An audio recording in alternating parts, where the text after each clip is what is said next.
combining the freewheeling antics of GTA with the persistence of an MMO. The massive mob fest known as APB hits the scene promising an online experience unlike any other.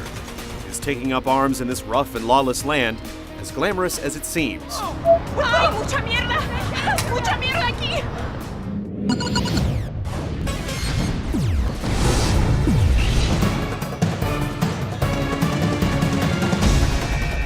Welcome to San Pero, a city host to an endless war between law enforcement and thugs. With crime and chaos running rampant in the streets, it falls on you to decide if you want to fix the city's problem or be a part of it. Your choice is at the crux of APB's faction-based MMO concept. Rolling as an enforcer sets you on the path of justice, arresting criminals and maintaining order for the good of the populace.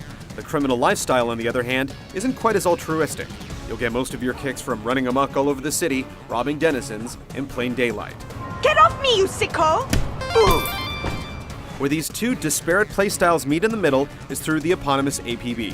As players get rewarded for carrying out their respective roles well, their notoriety rises with the opposing faction, essentially preparing you for an objective-based PvP deathmatch with players in the vicinity.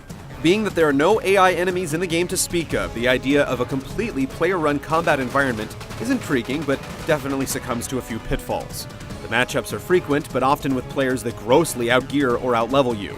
Certain objectives can be easily exploited into a one-sided battle, while others are just downright unwinnable. A few neat flourishes, like city-wide manhunts for players on a kill streak, certainly add to the fun, but the prevailing imbalances make San Pero feel a little more reckless than it ought to be.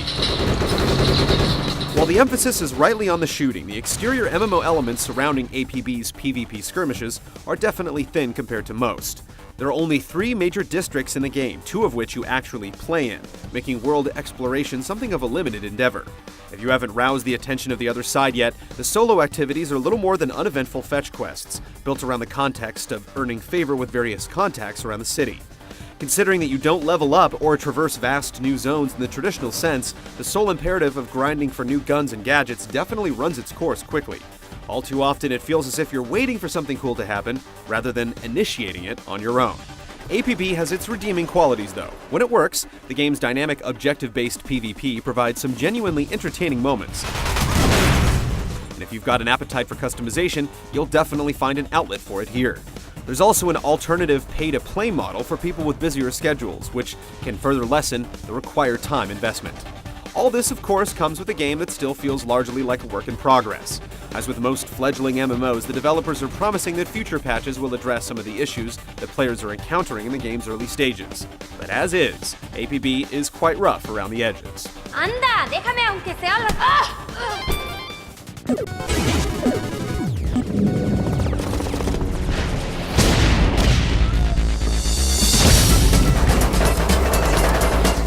Built as a third-person shooter with a prominent driving aspect, APB aims to be an MMO that rewards skill over time investment. But due to clumsy mechanics and a number of technical issues, the game doesn't quite succeed. Lining up a decent shot is, for lack of better words, a hit-or-miss proposition. The scattershot hit detection system makes it difficult to gauge the feedback of your bullets, and all too often it appears that shots miss targets when they really shouldn't. Considering the scale of the city and the number of players taking part in these shootouts, lag would seem the obvious culprit.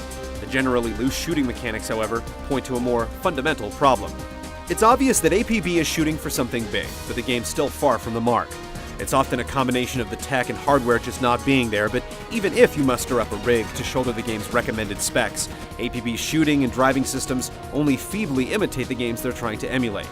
If you were hoping for an MMO that pulls off an action-oriented pace without issue, it seems like the dream is still a little ways off.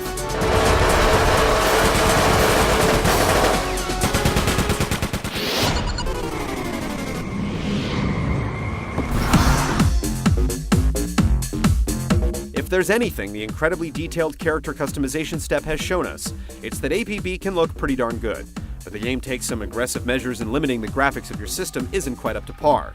In computers with anything less than 2 gigs of RAM or a 64-bit OS, the model quality takes a noticeable dip, with the textures looking like blurred mosaics. Traipsing through the busier parts of town can be extremely resource-intensive. You said you wanna go. It isn't all that uncommon for structures to suddenly pop into view shortly after you've run into them.